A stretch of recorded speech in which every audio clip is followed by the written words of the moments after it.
내 편이라고 하는 글이 있어요. 박강수 씨라고 하는 분이 쓴 것인데요. 한번 들어보세요. 나는 어쩌면 친구가 필요한 게 아니었는지도 모른다. 나는 어쩌면 좋은 형이 필요한 게 아니었는지도 모른다. 나는 어쩌면 좋은 동생이 필요한 게 아니었는지도 모른다. 나는 어쩌면 사랑하는 사람이 필요한 게 아니었는지도 모른다. 나는 어쩌면 그저 내 편이 필요했을 뿐인지도 모른다. 세상 사람들이 내게 다 등을 돌려도 끝끝내 내 편이고야 마는 사람. 세상 사람들이 내게 돌을 던지면 같이 돌을 맞아줄 사람. 나는 친구, 동생, 형, 사랑하는 사람보다도 그저 단 하나 내 편이 필요했던 건지도 모른다.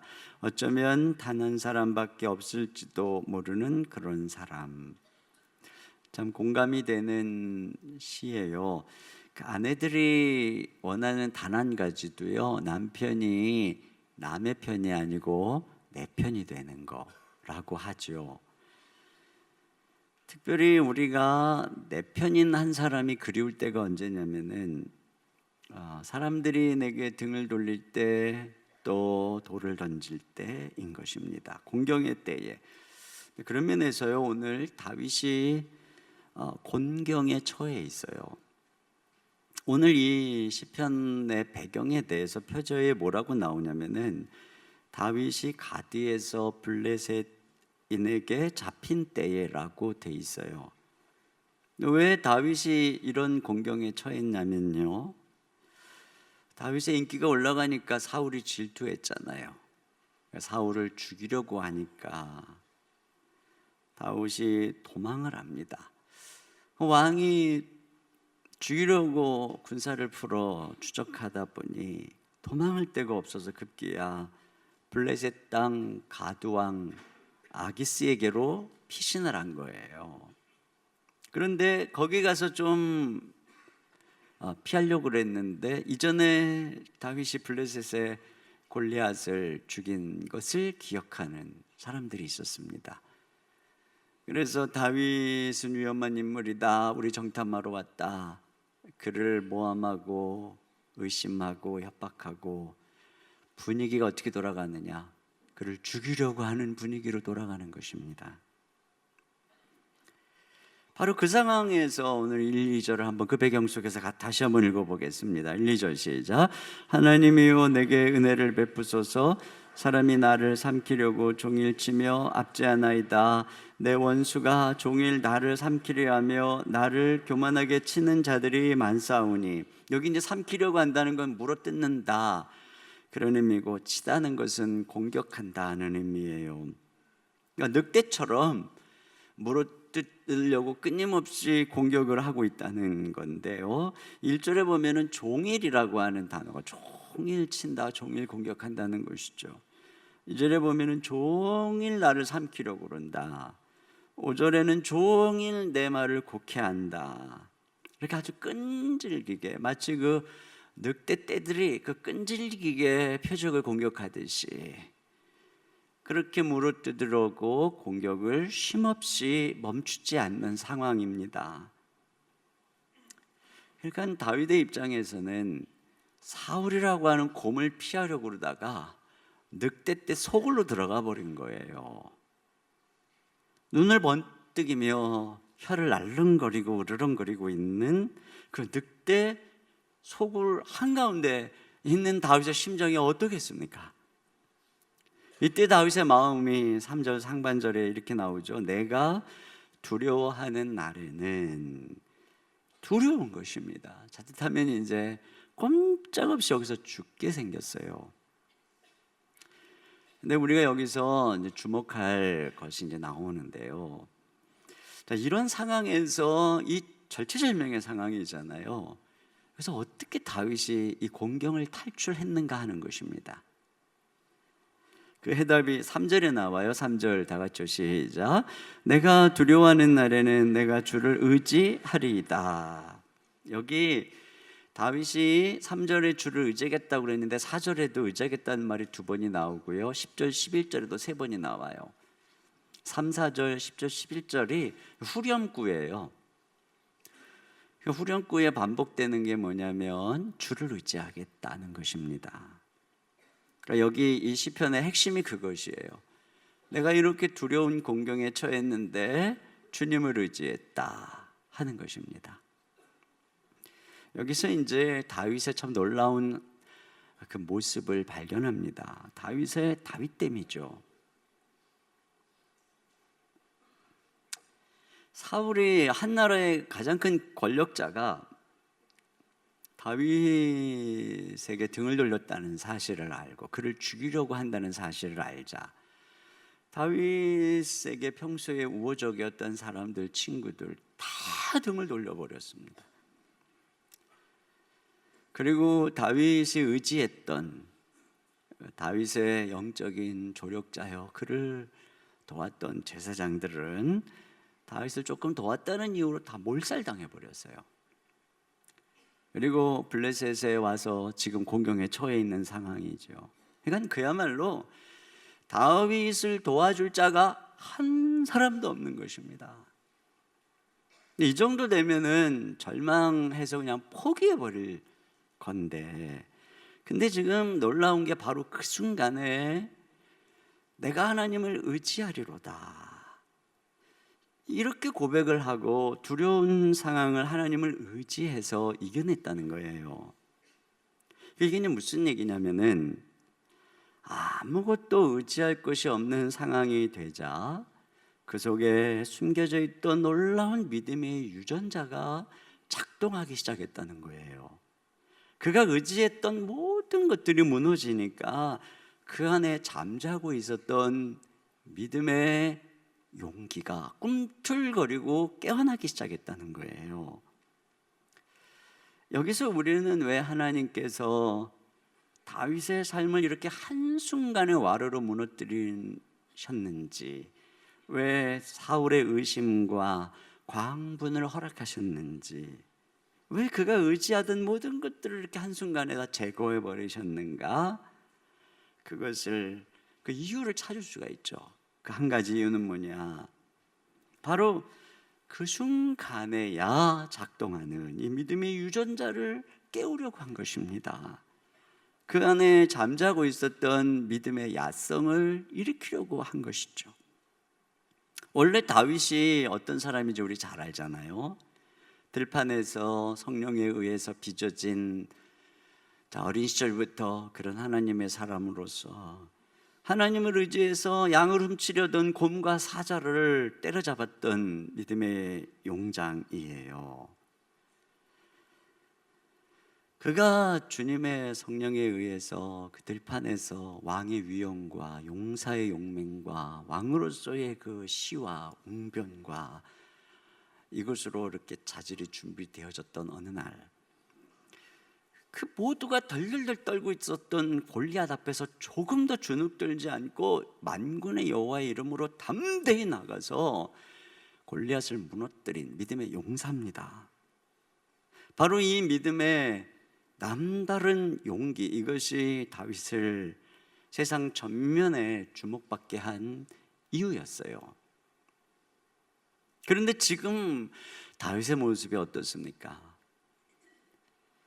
그가 이 두려움 속에서 한 가닥 요나단을 엄청, 그 왕자인 요나단을 엄청 의지했지만 요나단도 더 이상 힘이 되지 못함을 발견하고, 제사장에게 달려갔는데 그들도 그 까닭에 몰살당하고, 그리고 지금 블레셋으로 도망와서 공경에서 덜덜덜 떨고 있는 그 모습은 가만히 살펴보면 과거에 골리앗 앞에서 조금 더 주눅들지 않던 그 사람이 아닌 거예요. 오늘의 자리까지 이끌었던 그 믿음의 야성이 시들해져 있는 모습을 발견하죠. 왜 그럴까요? 어느덧 그가 왕의 군대 장관이 되고 사위가 되면서 의지할 게 많아진 것입니다. 편안한 환경이 되고 즐거운 일도 많아졌고 인기도 높아졌고, 이건 이런 온상에 쌓여 있으면서 자기도 모르게 거기서 길들여지고 있었던 거예요. 그러다 보니 다윗 안에 있었던 믿음의 용기가 점점 약해진 것입니다. 그러니까 결국은요, 이대로 다윗을 놔두면은 하나님의 지금의 사역보다 더 위대하게 쓰시고자 하는 그 하나님의 뜻이 이루어질 수가 없게 된 것입니다. 그래서 하나님이 한순간에 그를 덮고 있었던 온상을 확 뒤집어 버리신 거예요. 그의 편안한 둥지를 확 흩어버린 것입니다. 그러자 어떤 일이 지금 일어나고 있습니까? 드디어 그 안에 깊이 잠자고 있었던 믿음의 야성이 눈을 뜨기 시작하는 것이죠. 하나님을 의지해서 모든 두려움을 이겼던 과거의 골리앗의 그 두려움도 이겼던 그 믿음의 용기가 다시 눈을 번쩍 뜨고 지금 이 위기 속에 있는 다윗을 꽉 붙들고 있는 것이에요. 하나님께서 때때로 왜 우리의 편안한 둥지를 헐까요? 왜 때로는 우리가 의지하던 사람들을 떠나게 할까요? 그 이유가 바로 여기에 있는 것입니다. 우리의 이제 온상 속에 연약해져서 시들시들 거리고 있는 우리의 믿음, 그래서 조그만 일에도 막 가슴이 벌렁거리고 놀래가지고 두려워 떨고 있는 우리의 그 믿음 없는 모습, 하나님이 이것을 보시고 이거 더 놔뒀다가 하는 이거 아무것도 안 되겠다, 그리고 우리를 벌판으로 몰아내시면서 무엇을 훈련하는 것입니까? 믿음의 야성, 하나님만 의지하도록 하는 것입니다. 왜 하나님께서 우리가 의지하는 사람들이 떠나게 할까요? 왜 우리가 의지하던 믿던 사람들에게 실망당하고 배신당하게 하는 것일까요? 왜 저 사람 없으면 안 되는데 하는 그 사람 하나님이 왜 데려가시고 왜 떠나가게 하시는 걸까요? 우리가 사람을 의지하지 아니하고 오직 하나님만 의지하는 믿음의 용사가 되도록 하나님께서 그렇게 허락을 하시는 것입니다. 지금 하나님께서 여러분을 다급한 상황에 두셨나요? 아무도 이 땅에 지금 나는 혼자야, 내가 의지할 사람 아무도 없어. 혹시 이러한 공경에 처해 있나요? 하나님을 의지하지 않고, 아니 사람을 의지하지 않고 하나님만 바라보라는 것입니다. 이런 때 우리가 어떻게 돼요? 3절 다시 보겠습니다. 3절 시작. 내가 두려워하는 날에는 내가 주를 의지하리이다. 내가 두려워하는 날에는, 너무너무 두려운 그 날에는 다윗처럼 내가 주를 의지하리이다.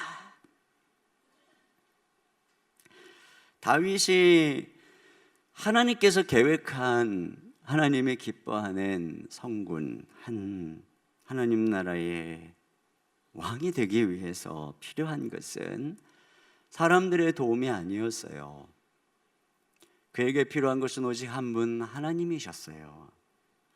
우리가 사람을 의지하면은 그 사람이 우리를 도울 수 있는 만큼만 할 수 있어요. 그러나 우리가 하나님을 의지하면 하나님의 능력만큼 우리는 할 수 있어요. 다윗이 온상에 있는 것이 왜 위험합니까? 우리가 우리에게 주어진 인간관계와 재정과 환경을 의지하면 우리는 어느덧 우리가 성취하고 만들어낸 상자 안에 갇히는 거예요.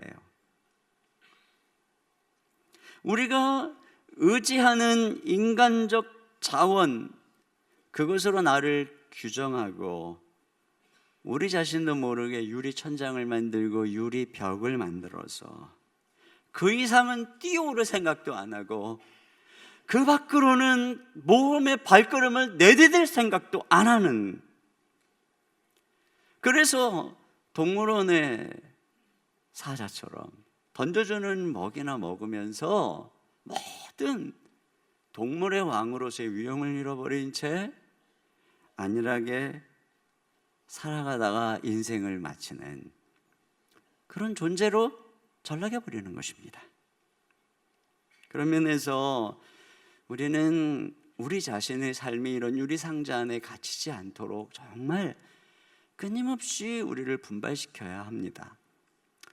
저희들이 교회를 개척하고 사실 10년 동안 이 건물 저 건물 돌아다니면서 땅 한 평 없이, 건물 하나 없이 월세로 그곳에서 많은 성도들이 바글바글 거리면서 내일 일을 알지 못한 채 하나님만 의지하면서 걸어가다가 주님이 은혜를 주셔서 전적으로 하나님만 바라보면서 이곳에 예배당을 건축하게 됐고 이곳에 이렇게 주의 복음의 터전을 마련했어요. 그런데 오늘 우리 위기가 뭘까요? 우리가 마련한 이 건물이, 그래서 늘어난 우리의 이 숫자라고 하는 자원이, 재정이 우리의 상자가 돼버리는 것은 아닐까 하는 거예요. 아무리 그것들이 과거보다 크다 할지라도 우리가 그것으로 안주하고 그 온상에 갇혀 있으면 우리는 하나님을 의지했다면 이루었을 위대한 일을 못하고 그저 이성적으로 합리적으로 남들도 그 정도만 할 수 있는 일만 하다가 인생을 마치고 많은 시시한 교회가 될 수가 있다는 것입니다. 우리는 이것을 늘 주의해야 돼. 그래서 우리 마음 안에서부터 스스로 내가 이런 것을 의지하지 않기 위해서 스스로 끊임없이 마음의 상자를 부숴야 합니다. 때때로 하나님께서 가정에서 어려움을 주실 때가 있어요. 사업이 무너지기도 하고 의지하던 부모님이 병들기도 하고 일찍 떠나기도 하시고, 이것 역시 무엇일까요?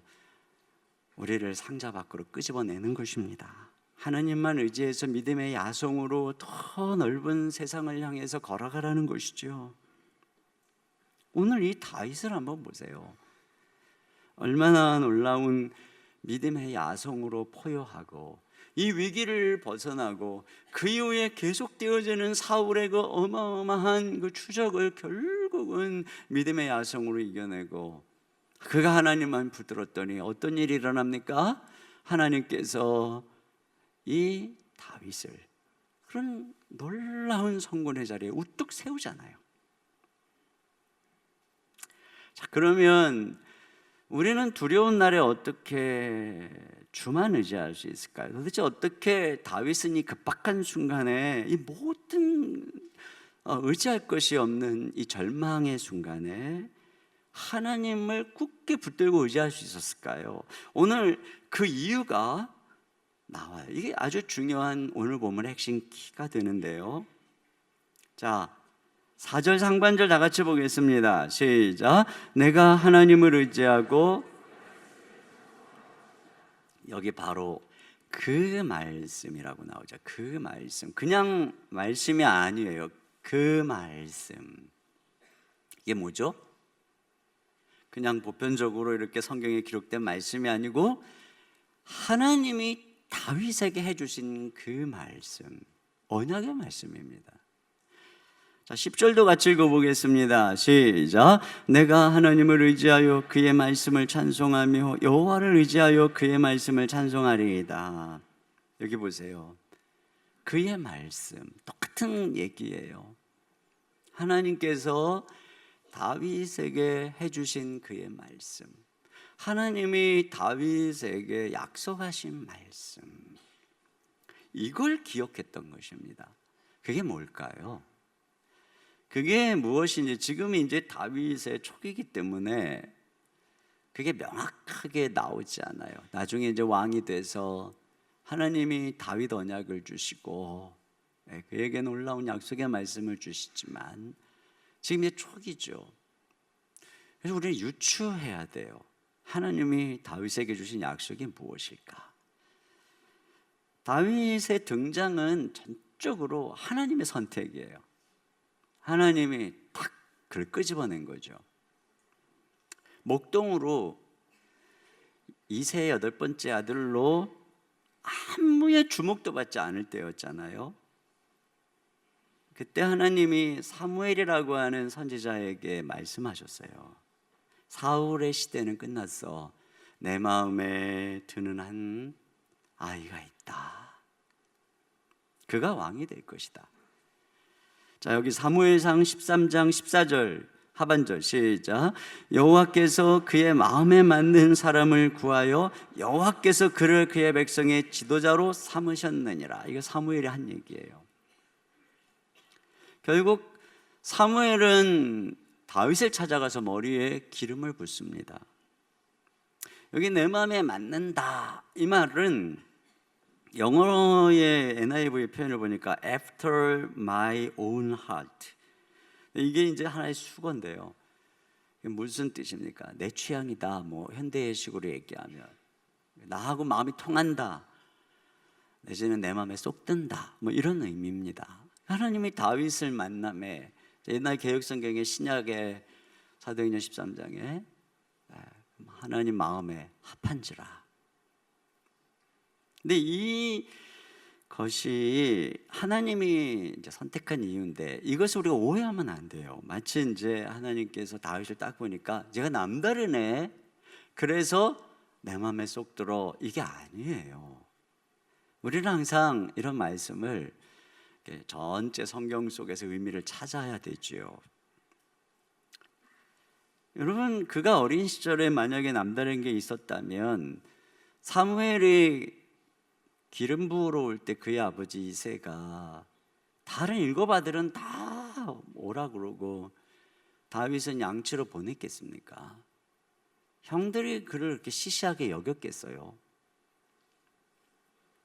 그의 아버지도 형도 주목하지 않는 뭐 별로 내세울 게 없는 아이였어요. 그러니까요, 하나님께서 다윗을 보고 내 마음이 아파다라고 얘기할 때, 내 마음에 들어 얘기할 때 그것은 다윗 안에 무슨 엄청난 자질이 있어서 그렇다는 게 아닙니다. 그냥 하나님께서 다윗을 보시고 나 너 마음에 들어 이거예요. 그럼 하나님 왜 다윗이 마음에 드셨죠? 라고 묻는다. 하나님 대답은 하나예요. 그냥. 여러분, 이것이 하나님의 선택의 원리라니까요. 하나님이 야곱, 그 비열한 야곱을 사랑하셨고 에서 미워하셨대잖아요. 하나님 왜 야곱을 사랑하셨어요? 그냥. 우리에게도 똑같아요. 하나님 왜 저를 사랑하셨어요? 하나님 왜 저를 선택하셨죠? 내가 널 사랑해서, 난 네가 마음에 들어서. 하나님 왜 제가 마음에 드셨어요? 제 안에 뭐 대단한 게 있어요? 아니야. 그냥. 이게 얼마나 감사한 일인지 몰라요. 그래서 하나님은요, 우리를 행위를 가지고 우리가 이렇게 주님 섬기다가 현찮다고 버리지 않아요. 우리가 죄인 되었을 때 당신의 아들을 십자가에 못 박았잖아요. 여러분이 잘나서 여기 있는 거 아니죠? 죄인 되었을 때 주님 앞에 영원한 형벌 받을 수밖에 없을 때 당신의 아들을 죽이신 거예요. 만세전 하나님이 그냥. 그런데 정말 중요한 건 뭐냐면 이렇게 선택하시면 하나님이 그 다음에 어떻게 하냐. 다윗 아무것도 바뀐 거 없어요. 왕으로 기름 부어놓고 특별한 거 아무것도 없어요. 다시 너 양치로 돌아가. 들판에서 양치입니다. 그런데 거기서 한 가지가 바뀌잖아요. 성령님이 항상 다윗과 함께 하십니다. 들판에서 다윗을 빚어가십니다. 하나님께서 그 다윗을 왕의 위용으로, 용사의 마음으로 그렇게 멋지게 빚어가죠. 곰과 양을 치려는 사자도 때려잡고 결국은 골리앗 앞에서도 하나님을 신뢰하는 사람으로 빚어가시고, 사울의 엄청난 핍박 속에서도 하나님은 다윗과 함께 하시고, 그 고난의 세월 동안에 다윗을 멋진 하나님의 성군의 자질로 빚으시고 결국은 왕으로 세우시죠. 이게 이거예요. 하나님의 선택의 놀라운 은총이 뭐냐? 그 선택하신 목적을 이룰 때까지 우리와 함께 하시고 우리를 도와주시는 거예요. 그게 야곱의 생애에 그대로 나타나죠. 사기꾼 같은 야곱을 선택하시고 그것도 속여서, 아버지 속여서 하나님의 축복을 받죠. 그 야곱에게 하나님이 베델에서 나타나서 뭐라고 그러죠? 창세기 28장 15절 읽습니다. 시작. 내가 너와 함께 있어 내가 어디로 가든지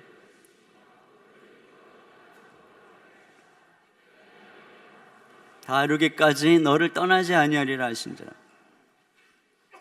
내가 너에게 계획한 뜻을 이룰 때까지 결코 너를 떠나지 않을 거야. 한마디로 이거예요. 내가 이제부터 네 편이 돼줄 거야. 내가 이제부터 너의 편이 돼줄 거야. 이겁니다.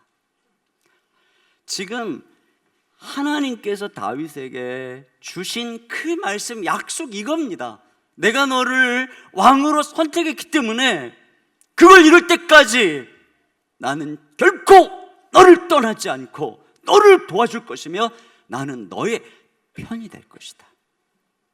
그래서 오늘 9절 하반절 보십시오. 다 같이 읽어보겠습니다. 시작. 이것으로 하나님이 내 편이심을 내가 아나이다. 다윗이 지금 기억한 게 무엇입니까? 모든 사람들이 내게 등을 돌리고 모든 사람들이 나를 비난하고 모함하고 모든 사람들이 나를 죽이려 하고 돌을 던진다 할지라도 하나님 한 분, 그분만큼은 나를 절대로 떠나지 않고 버리지 않고 내 편이 되어주신다는 그 말씀, 그 약속, 이걸 붙든 거예요. 이걸 기억한 것입니다. 이것은 바로 그리스도 안에서 오늘 저와 여러분을 향한 약속, 통일한 말씀입니다. 바울이 뭐라고 하는지 한번 보세요. 로마서 8장 30절. 자, 예수님 안에 있는 우리를 향한 하나님의 뜻입니다. 시작. 또 미리 정하신 그들을 또한 부르시고 부르신 그들을 또한 의롭다 하시고 의롭다 하신 그들을 또한 영화롭게 하셨느니라. 결국 우리를 영화롭게 해서 지금은 좀 시시할지 몰라도 다 영광스럽게 하나님이 변화되게 해서 하늘나라의 상속자로 삼는 것이 주님의 뜻입니다. 그런데 이것이 이루어지기까지 얼마나 많은 유혹과 방해가 있습니까? 그런데 자 31절 뭐라고 하는가 보세요. 시작. 그런즉 이 일에 대하여 우리가 무슨 말하리요? 만일 하나님이 우리를 위하시면 누가 우리를 대적하리요? 여기 보세요. 만일 하나님이 우리를 위하시면, 이게 바로 뭐예요? 하나님이 우리 편이시면, 하나님이 우리 편이신데 누가 우리를 대적하겠느냐? 그뿐인가요? 이 땅에서 우리 개인이 저 하늘나라의 상속자로 자라가는 것뿐 아니라 우리 구원받은 우리 모두에겐 하나님의 사명을 주셨습니다. 이 사명을 받은 우리에게 하나님이 뭐라고 그래요? 마태복음 28장 20절 시작. 내가 너희에게 분부한 모든 것을 가르쳐 지키게 하라. 볼지어다 내가 세상 끝날까지 너희와 항상 함께 있으리라 하시니라. 하나님께서 선택한 당신의 백성들에게 주신 약속이 무엇입니까? 내가 항상 너희와 함께 할 것이고 나는 너희의 편이 될 거야. 바로 이것입니다. 이걸 다윗이 그 순간에 붙들었다는 거, 이게 중요하죠. 여러분, 오늘 우리에게도 정말 중요한 게 뭐죠? 이걸 붙드는 거예요. 하나님이 내 편이라고 하는 이 말씀을 붙드는 것, 이게 오늘 우리에게 너무나 중요하죠. 이게 자꾸 우리가 여기서 흔들리고 의심하면요, 하나님을 굳게 의지하고 두려움을 이길 수가 없어요. 그럼 어떻게 하면? 우리는 하나님이 나를 사랑하셔서 결코 버리지 않고 나는 네 편이야, 난 널 도와줄 거야 라고 하는 이 말씀, 그 말씀을 어떻게 붙잡을 수 있을까요? 우리에게는 다윗보다 놀라운 특권이 있어요. 그건 뭐냐? 바로 이 약속의 말씀이 성취된 것이 예수 그리스도인 것입니다. 예수님은 누굽니까? 예수님이 이 땅에 오셨을 때 임마누엘, 하나님이 우리와 함께 하신다. 예수 그리스도, 그분을 통해서 하나님이 우리와 함께 하시는 것이죠. 그리고 그 예수님은 우리의 약속이죠. 그래서 우리는 예수님의 이름으로 하나님께 간구할 때 하나님이 기도를 들어주시고 예수님 안에서 우리는 다 의롭게 되고 하나님의 자녀가 되는 것입니다. 그래서 예수님 안에서 하나님이 우리의 편이 되는 거예요. 예수님 안에서 하나님과 우리가 화목하게 되어지는 거죠. 그러므로 우리가 그 예수님을 우리 마음에 모시고 그 예수님과 날마다 동행하는 사람은요, 어떨까요? 바로 이 말씀을 붙잡게 되는 거예요. 이 말씀을. 누가 하나님이 내 편임을 확신하며 살죠? 예수님을 믿는 사람이에요. 누가 하나님이 내 편이고 나를 도와줄 뿐이고 내 기도에 응답할 뿐이라는 것을 확신하고 살까요? 지금 하나님을, 지금 예수 그리스도를 내 마음의 주로 모시고 그분을 사랑하고 내 마음의 중심에 예수 그리스도를 모시고 그분을 주인으로 삼고 동행하는 사람이죠. 그러므로 여러분, 두려운 날에는 예수님을 부르세요. 그러면 여러분을 위해서 십자가에서 모든 두려움을 지신 주님이 모든 두려움을 제거하시고 그 예수님 안에서 하나님 아버지가 내 편이고 하나님이 나를 도와주신다는 사실에 용기가 생기고 믿음의 야성이 일어나게 되는 것입니다. 우리로 하여금 이 놀라운 약속의 말씀이 되신 분이 바로 예수 그리스도입니다. 날마다 예수님과 동행하세요. 예수님의 이름을 부르세요. 예수,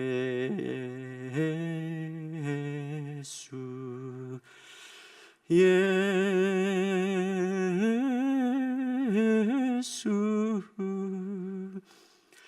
예수, 예수,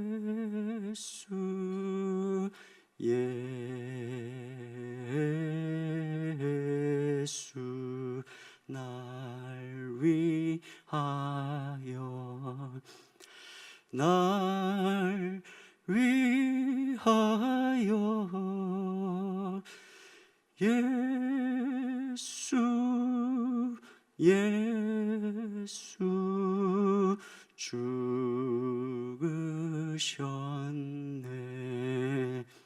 부활했네, 부활했네,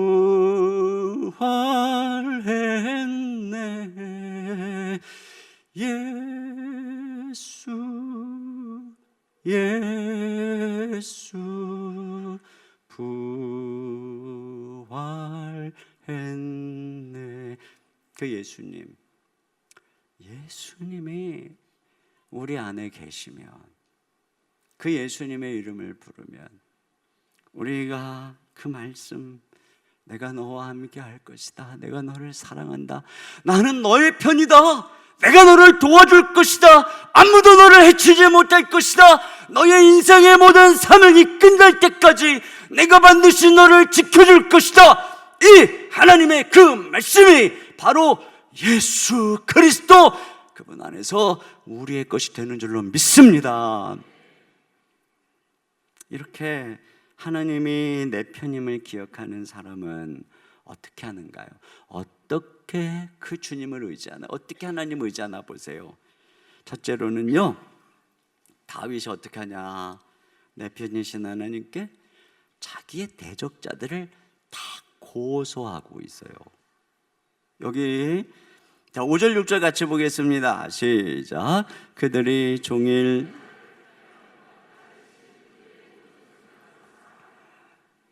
그들이 내 생명을 엿보았던가 같이 또 모여 숨어 내 발자취를 지켜보나이다. 그러니까 지금 무슨 얘기냐면 앞에 1, 2절도 그렇고 지금 자기를 죽이려고 하는 사람들의 행위를 하나님께 다 이루고 있는 거예요. 다 일러요.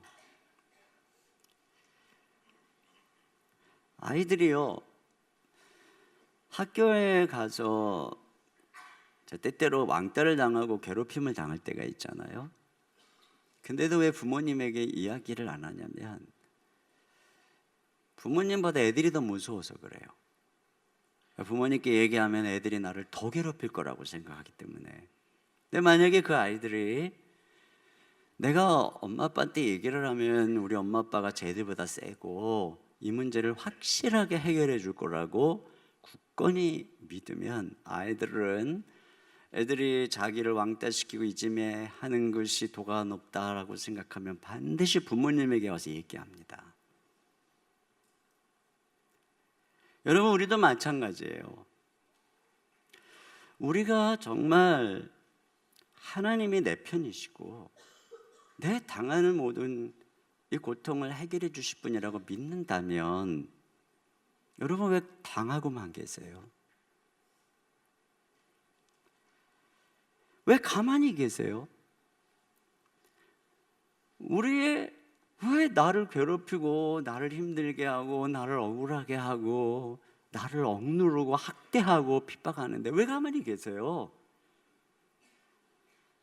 우리의 크신 하나님, 능력의 하나님이 우리 편인데요, 우리 아버지인데요, 어떡합니까? 지금 다윗을 보세요. 아무도 도울 사람이 없는데 지금 하나님을 의지해서 내 편이신 하나님께 뭐하고 있는 거예요? 지금 하나님, 쟤들이 나를 이렇게 물어뜯으려고 그러고 나를 치려고 그러고 공격하려고 그러고 내 말을 곡해하고 내 생명을 엿보고 지금 나를 죽이려고 온통 악한 생각만 하고 있습니다. 저 두려워 죽겠습니다. 주님, 이러잖아요. 여러분도 그렇게 하세요. 7절을 같이 보겠습니다. 7절 시작. 그들이 악을 행하고야 안전하오리이까 하나님이여 분노하사 뭇백성을 낮추소서. 하나님 분노하시옵소서. 저들을 낮추시옵소서. 이렇게 지금 기도하고 있잖아요. 여러분의 모든 상황에 대해서 이렇게 다윗처럼 하세요.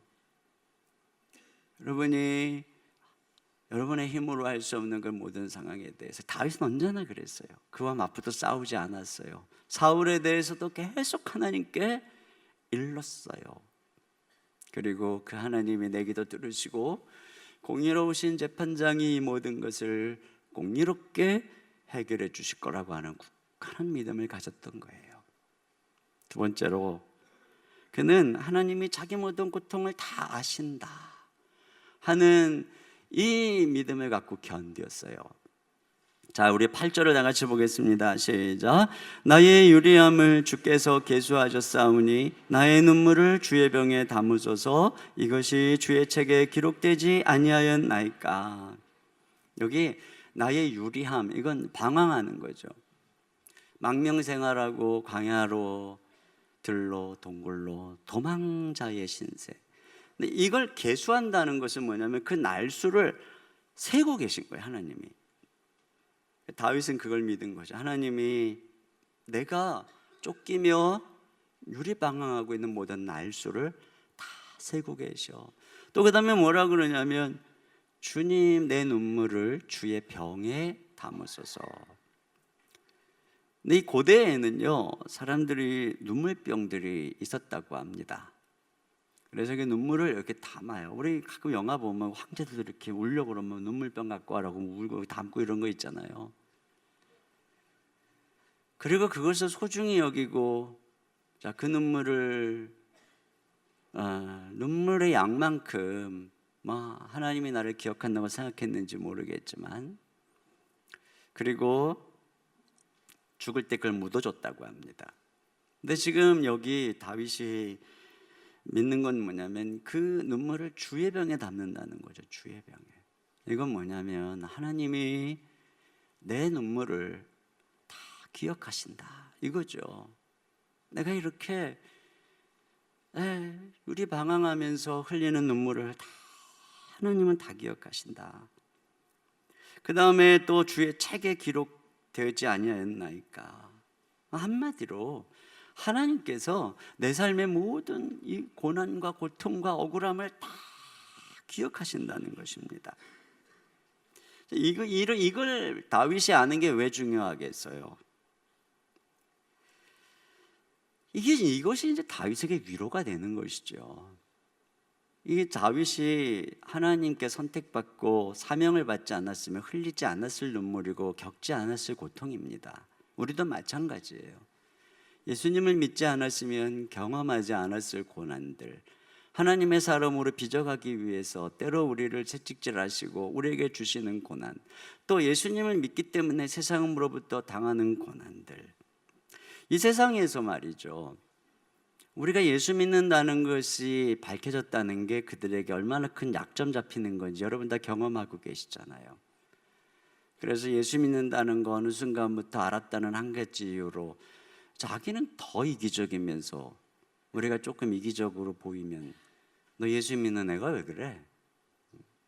자기는 더 시원찮으면서 우리가 예수 믿는다는 때문에 너 교회 다닌다며, 우리가 이러한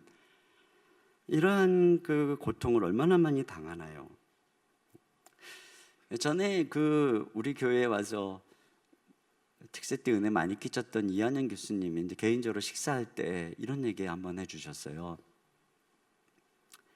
이제 교수님이시니까 이제 교수님들 어떤 연수 세미나에 정기적으로 참석을 학회 같은 데죠, 참석을 이렇게 하는데 한 3박 4일 정도 참여하는데 자기 테이블에 함께 배정된 분들이 어느 명문대 교수님들이었답니다.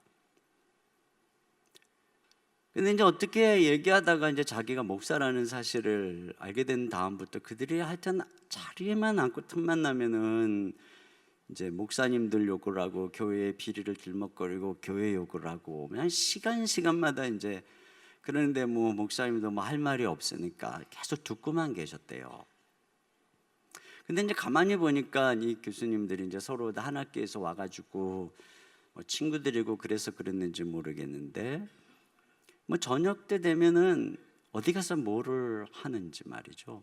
아침에 다 늦게 오고 술에 쪄들어 냄새나고 지들끼리 하는 얘기 들어보니까 과히 건전하게 지난 밤을 보낸 것 같지는 않고 툭하면 세미나 한번 빼먹고 늦게 오고 일찍 일어나고 이러기를 반복하더라는 거예요. 그래도 그냥 그런가 보다. 그리고 하여튼 틈만 나면은 교회 욕을 하고 그게 마지막 날도 그러다라는 것입니다. 또 한국교회 욕을 하고 안주 삼아서 비난을 하고 교수님이 이들이 있으면 안 되겠다 싶어서 그분이 이제 미국에서 오래 사셨으니까 영어로 말했대. 영어로 뭐라고? 일단 첫 일성 Shut the mouth. 그리고 그러셨대요. 너희가 교회를 욕할 자격이 있냐? 너희가 학생을 가르치는 교수로서 한 가정의 가장으로서 너희들이 떳떳하냐? 너희 자신이 이 사회의 지도층이고 다른 학생들을 가르치는 교수로서 부끄럽지 않냐? 당신 같은 사람들이야말로 한국 사회를 좀먹는 기생충이다. 당신들이 과연 당신들이 욕하는 목사보다 나은 게 무엇이며 아니 한국교회 욕할 자격이 있느냐? 아무 말도 안 하더래요. 아무 말도. 근데 교수님이 그러더라고요. 자기가 그때 참고 참았지만 할 말은 해야 되겠다고 생각을 했대요. 그러면서 저한테 그러시더라고요. 목사님, 할 말은 해야 됩니다. 우리가 비록 잘못하는 거 있지만 그들이 우리를 지적할 만큼 그렇게 잘난 자들이 아닙니다. 할 말은 하세요.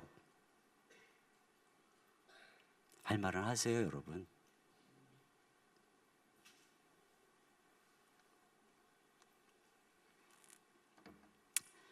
자기는 엉망으로 살면서 교회 다닌다는 이유 때문에 참 우리가 당하는 고통 많죠. 그래도 왜 참죠? 혹시라도 예수님 영광 가릴까 봐. 교회에서 우리 봉사를 하시는 분들과 이렇게 대화를 나누다 보면은 참 의외의 수모를 겪는 경우도 많더라고요. 여러분 그러지 마세요. 분명히 사회에서는 예절을 지키는 분들일 테고 그런데 왜 교회만 오면 위아래도 없을까? 자기보다 나이 많은 분들에게 왜 이렇게 함부로 할까? 교회만 오면 마음대로 해도 된다고 생각하는 것 같아요. 그 봉사하시고 여러분을 맞이하는 분이 사회적으로 어떤 지위에 있는 분인지 알면 놀랄 분들이 꽤 많은데, 그런데도 그분들이 참아요. 아무 말도 안 해요. 참 주님 따르는 게 힘든 일이구나, 그걸 제가 느낍니다. 왜 이렇게 참아요? 혹시라도 내가 내 성질대로 해서 그 사람 그래도 이게 교회 왔는데 주님 떠나면 안 되니까, 혹시라도 나 때문에 주님 욕먹일까 봐 우리가 다 그렇게 주님 섬기는 거예요. 그러니까 예수님 때문에 우리가 다 참아야 되고 손해봐야 되고. 근데 중요한 건 뭐냐면은 내 편이신 하나님이 이걸 다 아시는 거예요. 내가 너의 눈물을, 내가 너의 고통을, 내가 너의 아픔을, 내가 그렇게 한마디 들은 것 때문에 불면의 밤을 보낸 것도 내가 다 알아. 네가 억울하고 배신감 느끼고 원통하고 그거 내가 다 알아. 내가 안다. 여러분, 이거 하나가 다윗에게는 하나님은 알지, 견디는 거예요. 그리고 걸어가는 것이죠. 그뿐입니까? 이렇게 알기 때문에 내 편이신 하나님께 어떻게, 내 편이신 그 하나님이 결국 어떻게 하신다는 거예요? 다 갚아주신다는 것입니다. 여러분, 우리도요, 누군가에게 신세질 때가 있잖아요. 내가 어려울 때 나와 같이 고통받고 나와 같이 눈물 흘려주고 손해보고 도와주고 그런 사람에게 여러분 어떤 생각하죠? 내가 나중에 기회가 되면 내가 저 사람에게 꼭 은혜가 갚을 거야. 내가 나중에 힘이 생기면 나를 도와준 저 직원, 나를 도와준 저 동료 내가 반드시 잘해줄 거야. 이런 마음 같잖아요. 우리 부모님이 희생하면서 눈물로 우리를 양육하니까 우리는 어떤 마음 가져요? 내가 크면 반드시 우리 부모님에게 효도할 거야. 네, 우리 하나님이 그런 거예요. 하나님께서 우리가 이렇게 주님 사명 감당하면서 견디는 모든 눈물, 흘리는 눈물 참고, 여러분 가정에서도 다 참잖아요. 그래서 직장에서도 참고, 그걸 다 보고 계시면서 주님이 뭐라 그러는 거예요? 내가 다 갚을 거다. 내가 너에게 다 갚아줄 거야. 다윗의 생애가 그겁니다. 이 사울에게 10년 정도의 이 세월을 쫓기면서 얼마나 많은 눈물을 흘리고 얼마나 많은 불면의 밤을 보내고 얼마나 많이 유리방황했어요. 하나님이 그걸 하나도 잊어버리지 않고 그 눈물과 같이 슬퍼하셨던 하나님, 안타까웠던 하나님이 때가 참에 그냥 막 부어주잖아요. 그래서 다윗이 그 놀라운 하나님의 축복을 경험한 거죠. 여러분, 이런 날이 오게 될 줄로 믿습니다. 마지막으로 그는 그래서 하나님 내 편이니까 부르짖습니다. 여기 9절 보겠습니다. 시작. 내가 아뢰는 날에 내 원수들이 물러가리니 이것으로 하나님이 내 편이심을 내가 아나이다. 여기 내가 아뢰는 날이 뭐냐? 부르짖는다는 의미의 원어상 부르짖는다. 여기 아뢰는 날 그랬으니까 특별히 그때에 내가 작심을 하고 하나님께 부르짖어서 기도하겠다는 것인데요, 이것은 위에 두려워하는 날과 대조가 되죠. 아까 3절에 두려워하는 날에는, 근데 지금 여기 9절에 내가 아뢰는 날에 이게 대조가 되는 것입니다. 대비가 되는 거예요. 무슨 얘기입니까? 내 인생에 두려움이 오는 날, 그날이 어떤 날이라는 것입니까? 내가 하나님께 부르짖는 날이다. 특별히 부르짖겠다, 이것입니다. 그래서 그는 어마어마한 두려움이, 어마어마한 위기가 자기 삶에 들어왔을 때 다윗은 하나님께 온전히 그분을 의지하면서 부르짖었어요. 전심으로 부르짖었어요. 그랬더니 어떻습니까? 내가 아뢰는 날에 내 원수들이 물러가리니 이것으로 하나님이 내 편이심을 내가 아나이다. 이 응답을 통해서 더 확증한다는 것이죠. 하나님이 내 편이심을. 여러분, 하나님은 정말 우리 편이세요. 우리가 전심으로 하나님의 우리 편임을 믿고 전심으로 하나님을 의지하면서 그분만 바라보고 가보세요. 그러면 하나님이 놀라운 기적들과 원수들이 물러가고 하나님이 모든 문제 속에 우리의 생명을 지키시는 경험들을 하면서 하나님 정말 내 편이구나 확신하게 되는 거예요. 하나님을 여러분의 편으로 삼고 승리하는 2018년 되시기를 주님의 이름으로 축원합니다. 우리 시간에 같이 찬양 드리겠습니다. 왜 슬퍼하느냐, 왜 걱정하느냐, 뭘 두려워하느냐, 아무 염려 말아라. 우리 이 시간에 우리 마음속에 있는 염려, 슬픔, 두려움, 어려움, 아픔, 이거 다 주님 앞에 이 시간 내려놓고 우리 주님 바라보면서 찬양 드리겠습니다.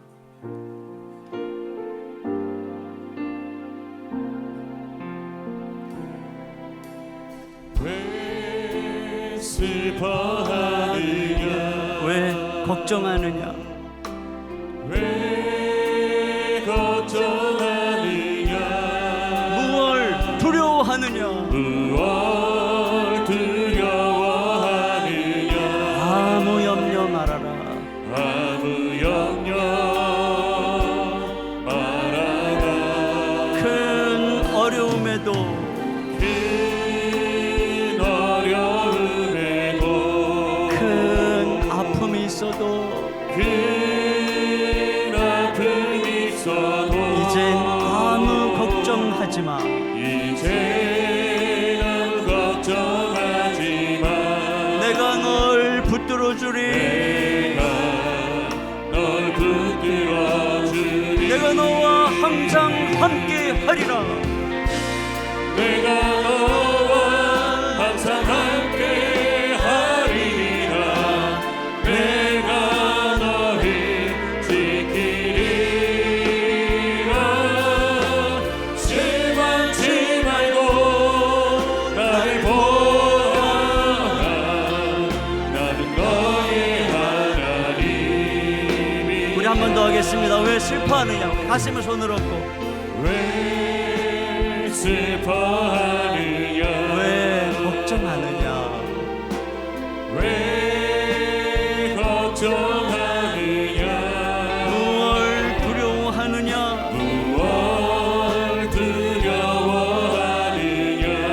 아무 염려 말아라. 아무 염려 말아라. 큰 어려움에도 큰 어려움에도 큰 아픔이 있어도 큰 아픔이 있어도 이젠 아무 걱정하지 마. 이제 아무 걱정하지 마. 내가 널 붙들어 주리. 내가 널 붙들어 주리. 내가 너와 항상 함께하리라. 내가 너와 항상 함께 하리라. 내가 너를 지키리라.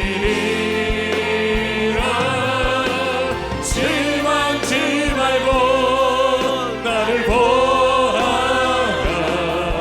나는 너의 하나님이. 실망치 말고 나를 보아라. 실망치 말고 나를 보아라. 나는 너의 하나님이라. 우리 시간 함께 눈을 감습니다. 우리 시간에 함께 기도할 텐데요. 하나님이 여러분 편임을 기억하세요. 여러분 예수님 믿죠? 여러분 안에 예수님 계시죠? 그 예수님으로 말미암아 하나님은 여러분의 아버지가 되시고 여러분의 기도를 응답해 주시는, 여러분의 삶이 여러분에게 맡겨진 모든 사명이 다 끝날 때까지 함께 하시고 지켜주시는 우리 편이신 하나님 기억하세요. 그러므로 두려움이 찾아올 때 우리 편이신 그 하나님을 의지하십시다. 우리의 믿음의 야성을 다시 깨우며 하나님만 전심으로 바라본다면 우리는 모든 두려움을 이길 수 있어요. 우리의 대적을, 모든 우리의 어려움 주님께 아뢰십시오. 그분의 공의에 부탁하십시오. 내 모든 고통 눈물 주님이 아시고 갚아주실 것 기억하면서 걸어갑시다. 부르짖어서 전심으로 기도하면, 부르짖어서 전심으로 기도하면, 두려워하는 그날에 오히려 하나님께 아뢰는 날을 삼으면 하나님이 응답의 기적을 보여주실 줄로 믿습니다. 우리 자 나같이 한 목소리로 기도하겠습니다. 하나님 아버지,